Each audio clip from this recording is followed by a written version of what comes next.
Look, I have been doing this job for 17 cycles now, and I have seen things that would make your sensory organs curl up and die. I have eliminated targets on ice worlds where the wind could flay your exoskeleton clean off. I have operated in methane swamps where one wrong step meant dissolving into organic soup.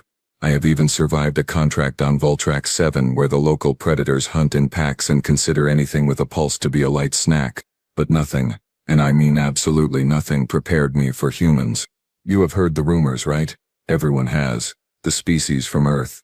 That ridiculous little Deathworld spinning out in the unfashionable arm of the galaxy. The planet where everything, and I do mean everything, is actively trying to kill you.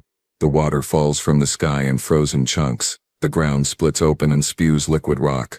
The local wildlife includes creatures with enough venom to drop a Craxian battlecruiser. And the microorganisms? Oh, do not even get me started on those microscopic nightmares. And somehow, the humans just live there. They thrive there. They call it home, with genuine affection in their voices. The galaxy thought they were a joke. We were so wrong. The contract came through on a Tuesday, which should have been my first warning sign. Nothing good ever happens on Tuesday. The file landed in my neural implant with the usual ping, and I pulled up the details while sipping my morning nutrient solution. Target: Iris Bellamy. Human. Female. Age 28 standard years. Occupation: xenobiologist working at the Frontier Research Station on Kepler 4. The briefing was simple enough. She had witnessed something she should not have. Some corporate espionage nonsense that my employers wanted buried. Eliminate the witness, collect payment, move on to the next job. Standard procedure. I had done this 347 times before. The dossier included a hollow image. She looked ordinary. Brown hair pulled back in what humans call a ponytail. Dark eyes behind protective eyewear. A smile that suggested she found something amusing about her own identification photo. Average height for a human, which meant she was absurdly tall by galactic standards. The file noted she had been off-world for 6 months, studying silicon-based life forms in the Kepler system. No combat training, no military background, no cybernetic enhancements, just a scientist who had been in the wrong place at the wrong time. Easy job, I thought. In and out. Probably be done before lunch. You see where this is going, right? You can feel the impending disaster radiating off this story like heat from a dying star. I took the job. I prepped my gear, loaded my plasma disruptor, the one that had dropped a Thanarian warlord in his own throne room, and caught a transport to the research station. Security was laughable. These science outposts always are. They are more worried about containment breaches than actual intruders. I found her in Lab 7. Alone, working at some kind of analysis terminal. The room smelled weird, like chemicals and something organic I could not quite place. She had her back to the door, completely unaware of my presence. Perfect. I raised my weapon, the charging coil humming with lethal intent, and cleared my throat to get her attention. Professional courtesy, you understand. I am an assassin, not a monster. That is when everything went sideways. She turned around, saw me, saw the weapon pointed directly at her center mass, and do you know what she did? She sighed. Not a gasp of terror, not a scream, not even a sharp intake of breath that would indicate, oh, I do not know, a healthy survival instinct. No, she sighed like I had just told her the cafeteria was out of her favorite lunch option. Then, and I am not making this up, I swear on my ancestral spawning pools, then she reached up and adjusted her hair. The elastic band holding her ponytail had apparently slipped down a few centimeters, which was clearly the most pressing concern in her current situation. Not the trained killer, not the weapon that could vaporize her internal organs. The hair thing. She fixed it with the casual efficiency of someone who had done this 10,000 times before, tucking a loose strand behind her ear, making sure everything was neat and proper. I just stood there, weapon still raised, watching this absolute lunacy unfold. Finally she looked at me again, made direct eye contact and said, in the most bored tone I have ever heard, "You done?" I blinked, all 3 of my eyes in sequence because my brain needed a hard reset. "Excuse me," I managed to say. "Are you done?" She repeated, enunciating each word like she was talking to a particularly slow child. With the whole menacing stance thing. Because I have samples in the centrifuge that need checking in about 4 minutes, and I would really prefer not to have to restart the entire sequence. My weapon was still pointed at her. The charge indicator was glowing bright orange, indicating it was fully ready to fire. One squeeze of the trigger, One tiny contraction of my primary manipulator digit, and she would cease to exist. She was looking at me like I was the one being unreasonable. I am here to kill you, I said, because apparently we needed to clarify the obvious. Right. Yeah, I figured, she said, waving one hand dismissively. The gun kinda gave it away. Very dramatic entrance, by the way. The throat clearing was a nice touch. Very theatrical. But seriously, the samples? This was not how this was supposed to go. In my 347 previous contracts, exactly 0 targets had responded to imminent death with concerns about laboratory procedures. There was a protocol to these things. A natural order. I threaten, they panic, I eliminate, I leave. Simple. Clean. Efficient. This human was breaking all the rules, and she did not even seem to notice. You are not afraid, I stated, still trying to process what was happening. She tilted her head, considering. Should you be afraid? I repeated, my voice climbing into a register I did not know I possessed. I am pointing a military-grade plasma disruptor at you. This weapon has ended warlords, toppled governments, and once accidentally destroyed a small moon. Yes, you should absolutely be afraid. She made a face, scrunching up her nose like she had just smelled something unpleasant. Okay, first of all, that moon thing sounds like a lawsuit waiting to happen. Second, is that a plasma disruptor? These are a Arathan model, right? The 700 series. How did she know that? Yes, but that is hardly relevant to your current situation, which, let me remind you, involves your imminent death. Right. Totally relevant actually, she said, holding up one finger. See, plasma disruptors work by superheating the target's cellular structure, causing catastrophic molecular breakdown. Great against most species, absolutely devastating to anything with a silicon base or crystalline structure. But humans. She made a so-so gesture with her hand. Not so much. Not so much. I was going to need therapy after this conversation. Extensive therapy. We are mostly water, she explained, like she was teaching a basic science class. About 60% give or take. And water has this really high specific heat capacity, which means it takes a ton of energy to actually change its temperature. Your weapon there would need to pump out about 30% more power than its maximum output to actually do significant damage to me. You would probably give me a nasty sunburn, maybe some second-degree burns on the surface, but nothing fatal. I checked my weapon's display. She was right. The technical specifications confirmed it. How did a xenobiologist know the exact thermal tolerances of my equipment? Plus, she continued, apparently not done with her lecture, humans have this fun thing called an autonomic nervous system. Even if you manage to cause serious damage, my body would immediately flood the area with white blood cells, start clotting factors, release adrenaline, and basically go into full combat mode without me having to think about it. We evolved on a planet that has been trying to murder us since before we crawled out of the oceans. That is not possible, I said weakly. Oh, buddy, you have no idea. She leaned back against her workstation, completely relaxed. Back on Earth we have spiders whose venom can cause your flesh to rot off. We have jellyfish that can stop your heart with a single touch. We have weather patterns that can rip buildings apart. There are places on my planet where the air itself is toxic, where the water can boil you alive, where the ground will literally swallow you whole. And that is just a regular Tuesday. You live there voluntarily? Born and raised in Colorado, she said with what I can only describe as pride. You know what Colorado has. Bears, mountain lions, rattlesnakes, altitude sickness, flash floods, forest fires, avalanches, and tourists, which are somehow worse than all of those combined. My weapon suddenly felt very heavy in my grip. So you pointing that little plasma toy at me? She smiled, and it was not a nice smile. It was the smile of someone who had looked death in the face so many times that they were on a first-name basis. Yeah, I am not really sweating it. You do not believe me, she said, reading my expression, which to be fair was probably somewhere between horrified and deeply skeptical. Okay, hang on. Let me show you something. She walked right past me, past the weapon still trained on her, and opened a small refrigeration unit. I tracked her with the disruptor, but honestly the whole exercise was starting to feel pointless. She rummaged around for a moment and pulled out a clear container filled with amber liquid. This is my lunch, she announced, holding it up. Orange juice. Fresh squeezed this morning. Want to know what the pH level is?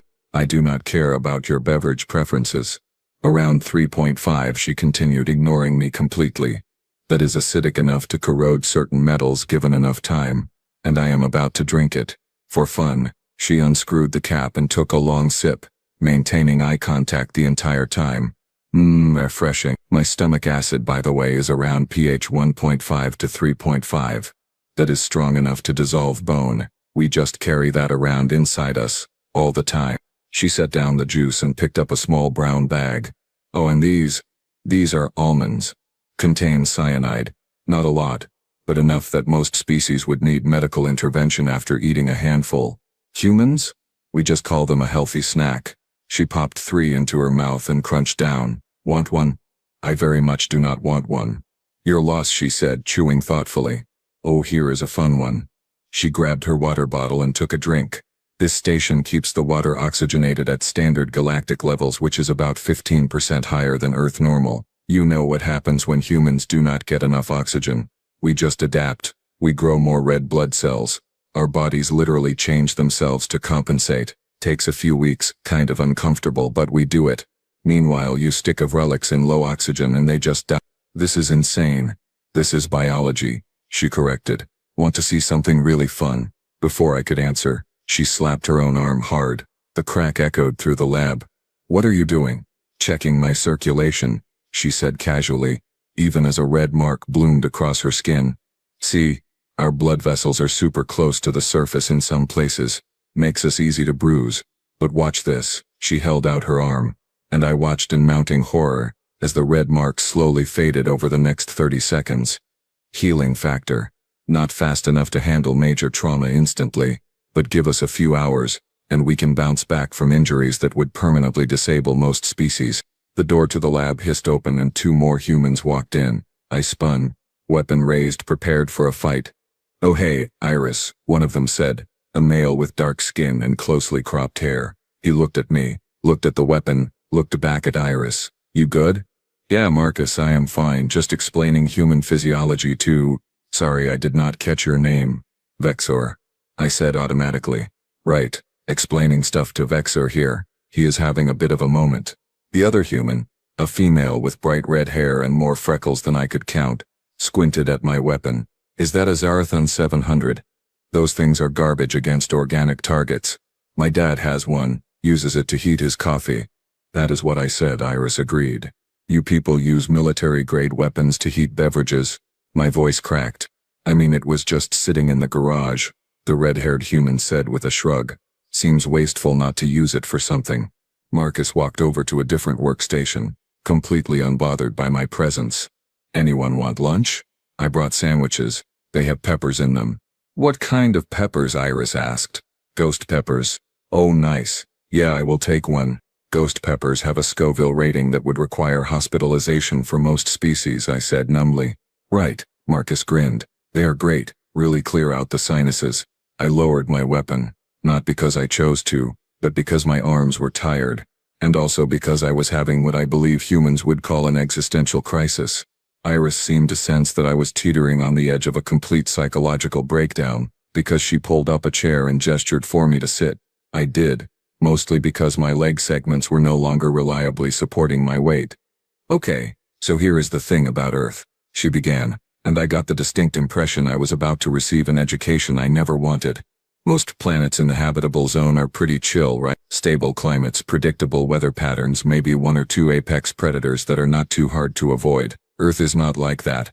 Earth is what happens when a planet decides that everything living on it needs to earn the right to survive on a daily basis. Marcus sat down with his sandwich, which smelled like it was actively emitting some kind of chemical weapon.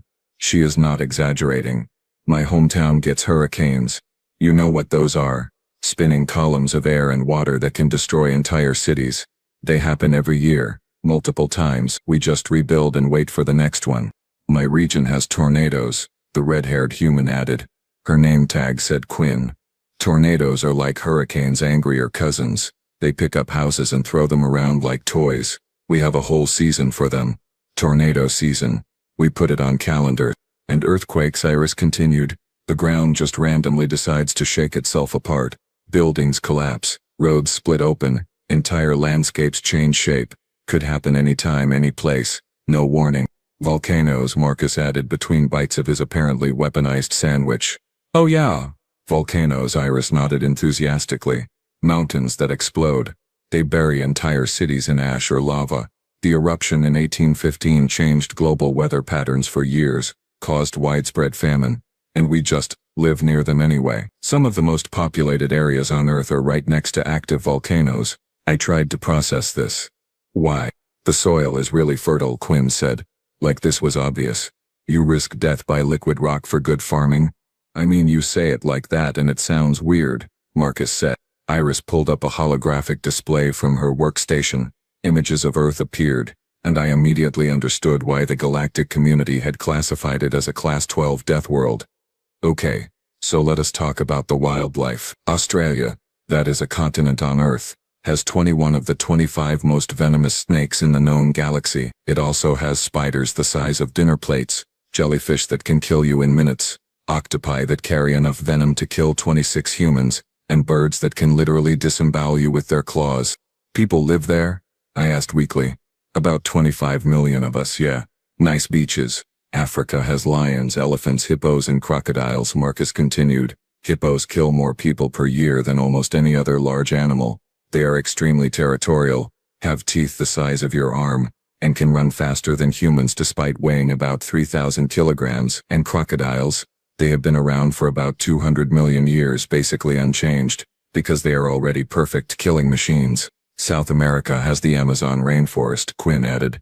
That place has poison dart frogs, anacondas that can swallow prey whole, piranhas, caimans, jaguars, bullet ants whose sting feels like being shot, and about 2.5 million insect species, most of which can hurt you in creative ways.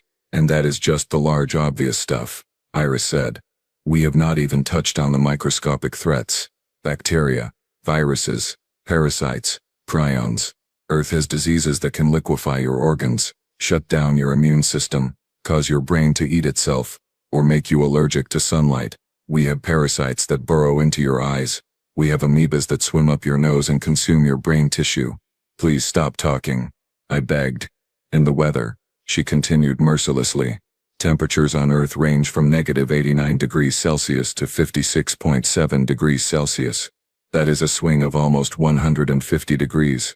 Most planets have a range of maybe 20 degrees. We have deserts where the heat will kill you in hours, and polar regions where you will freeze solid in minutes. And somehow, humans live in both places.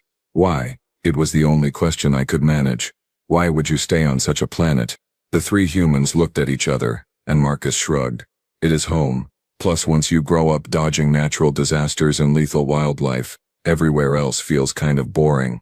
Boring, I repeated flatly. Yeah, Iris said. I have been on Kepler for 6 months, and honestly, I miss the excitement. This place is too safe, too predictable.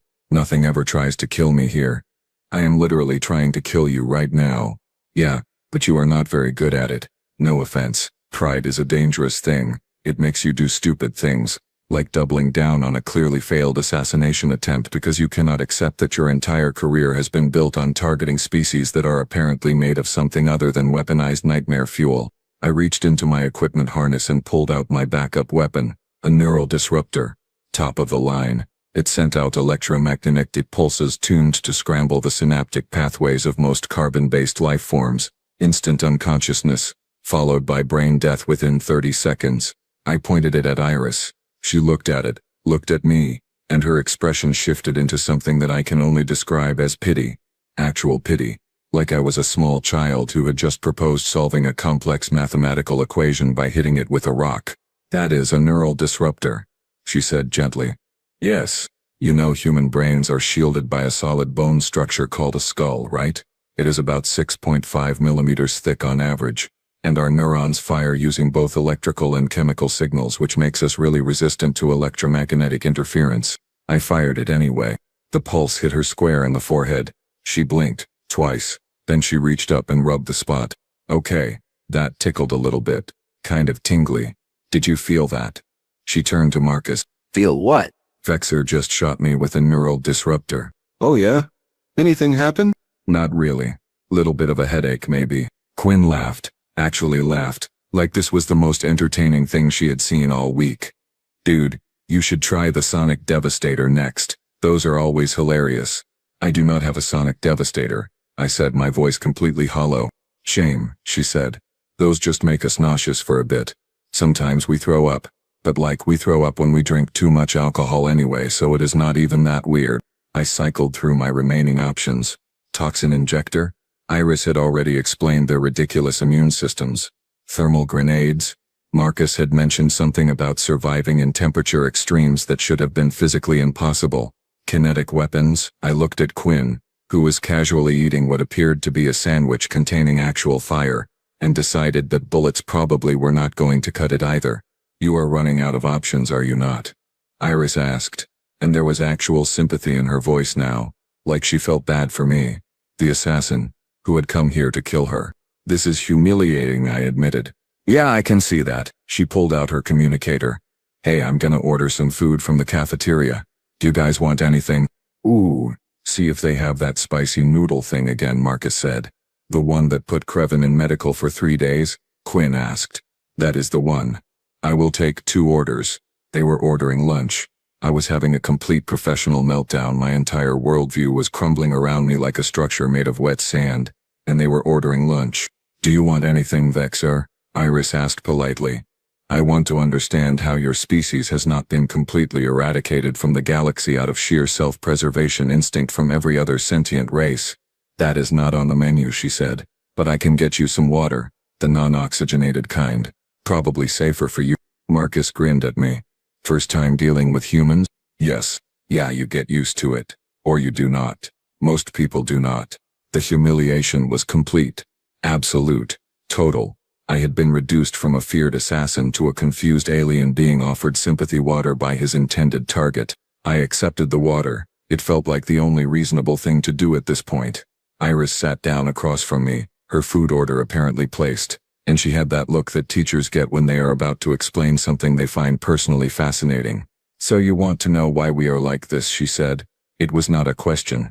I want to know why evolution did not simply give up on your entire species as a failed experiment. She laughed at that, a genuine sound of amusement. Okay, fair question. Here is the thing about evolution. It does not care about making things easy. It cares about making things that survive long enough to reproduce. And Earth, horrible nightmare Deathworld that it is, has been running the most intense survival course in this section of the galaxy for about 4 billion years. Quinn pulled up a chair, apparently deciding this was worth paying attention to. Marcus kept eating his chemical weapon sandwich but was clearly listening. Life on Earth has been nearly wiped out 5 times, Iris continued. Complete mass extinction events, asteroid impacts, volcanic eruptions, climate shifts that killed off 90% of all species. And every single time something survived, something adapted, something looked at the apocalypse and said, well, this is inconvenient, and then just kept going. That is not adaptation. That is stubborn refusal to accept reality. Yes, she agreed enthusiastically. Exactly. That is humans in a nutshell. We are the descendants of organisms that were too stubborn to die. Everything on Earth is. You know what the most successful organisms on our planet are. Bacteria. Microscopic. Simple. Impossible to kill. They live in boiling water. They live in solid ice. They live in acid. They live in nuclear waste. They look at conditions that should be completely incompatible with life and go, yeah, okay.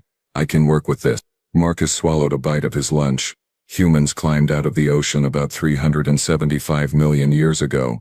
Well, our ancestors did. Fish with legs. And the land was worse than the ocean. Less food. More predators. Temperatures that swung wildly. And you had to figure out how to breathe air instead of water. Most things would have just stayed in the ocean. But something did not, I said slowly, beginning to see the pattern. Something did not, Iris confirmed. And then we had to survive the dinosaurs, which were basically enormous murder machines that dominated the planet for about 165 million years. Mammals, our ancestors, were tiny.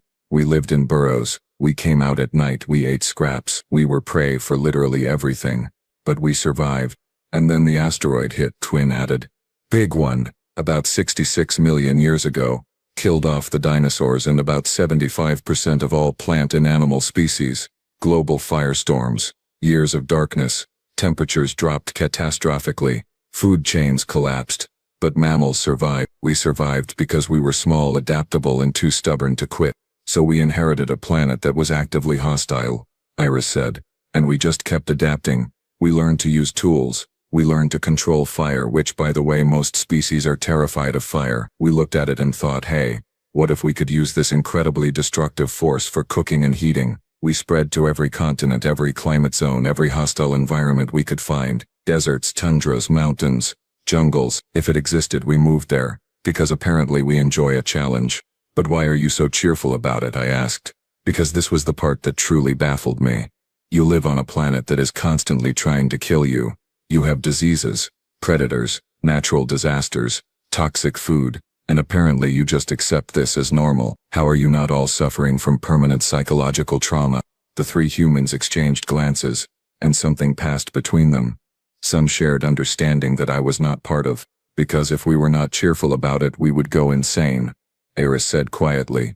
Humans developed something called humor as a coping mechanism. When things are terrible, and they often are, we make jokes.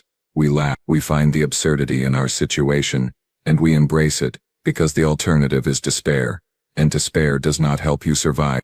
We are optimists by necessity, Marcus added.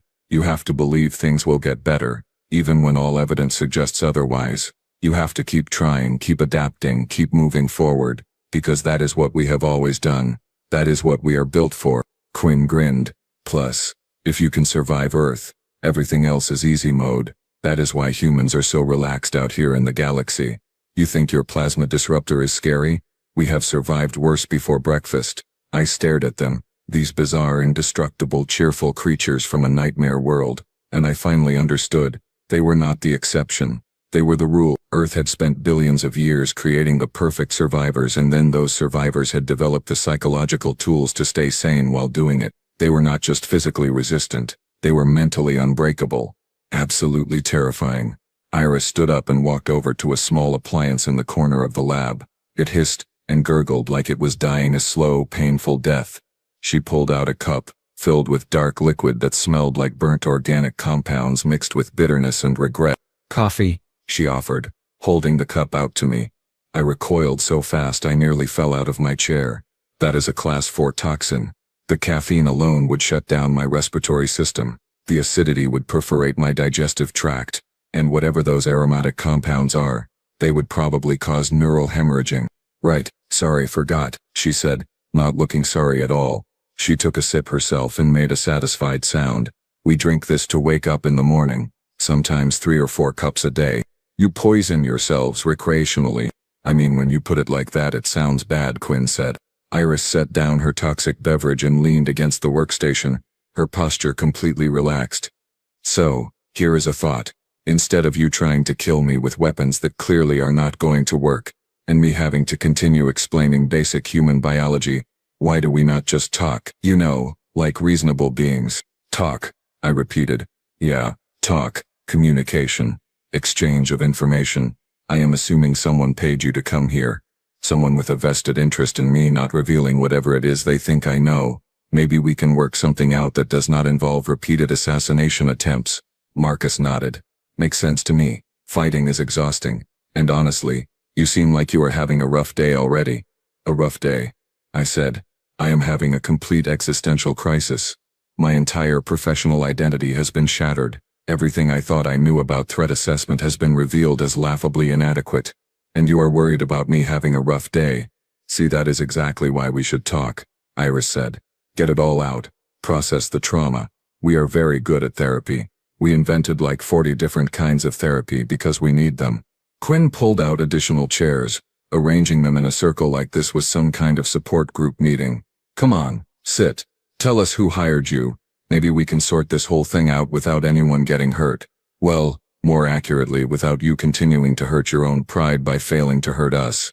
This was insane. This entire situation had crossed so far beyond the boundaries of normal professional conduct that I could not even see those boundaries anymore. They were a distant memory, a fading dream of a simpler time when assassination contracts followed logical patterns. And yet, I sat down. Because what else was I going to do? Continue trying to eliminate an unkillable target with inadequate weapons? My handlers had not prepared me for this scenario. There was no protocol for what to do when your target offers you a therapy session after you fail to murder them. This is the strangest day of my life, I said. Stick around, Marcus said cheerfully. It gets weirder. I sent my report 3 hours later, after what could only be described as the most surreal conversation of my entire existence. The humans had helped me draft it, actually, because apparently they found the whole situation hilarious, and wanted to make sure I got the wording right. The message was simple: contract terminated, target is unkillable, recommend immediate cessation of all hostile actions against human species. Further attempts will result in professional embarrassment at best, complete operational failure at worst. My handler's response came back within minutes. It was a single word: explain. So I did. I explained the plasma disruptor failure, the neural disruptor failure, the casual consumption of toxins, the stories about Earth, the complete lack of fear, the offer of coffee that would have killed me. All of it. There was a long pause. Then, are you compromised? No, I sent back. I am educated. There is a difference. Another pause. Then, this information is consistent with other field reports we have been receiving. Recommendation accepted. Contract cancelled. Return to base. I looked at Iris, who was back at her workstation analyzing her samples like nothing unusual had happened today. My employers have agreed to leave you alone. Cool, she said without looking up. Tell them if they need any xenobiological consulting in the future, I do freelance work. Reasonable rates. You want them to hire you? They just tried to kill you. Yeah, but they are not going to try again, right? And I need funding for my research. Might as well get it from people with deep pockets and poor judgment. Marcus handed me a data chip. Here, educational materials about humans. Share it with your employer. Share it with anyone who might be considering aggressive action against Earth or human colonies. Consider it a public service. I took the chip. What is on it? Compilation of human survival stories, biological data, cultural information, and a very comprehensive list of things that have failed to kill us over the years. It is a long list. Quinn walked me to the door. No hard feelings, right? You were just doing your job. We get it. No hard feelings, I agreed, still processing everything. Oh, and Vexor. Iris called out as I was leaving. If you ever want to visit Earth, let me know. I will show you around. Fair warning though, you will need about 17 different vaccinations first, and you probably should not touch anything. I left the station in a daze. 3 weeks later, the galactic network was buzzing with a new piece of common wisdom that spread like wildfire through every mercenary guild, every military organization, every criminal syndicate. Do not mess with the humans. Not because they are aggressive, not because they are technologically superior, not because they are politically powerful, but because they are from Earth, and Earth does not raise victims. It raises survivors, and survivors do not scare easily. I never took another contract against a human. Neither did anyone else I knew. Some lessons you only need to learn once.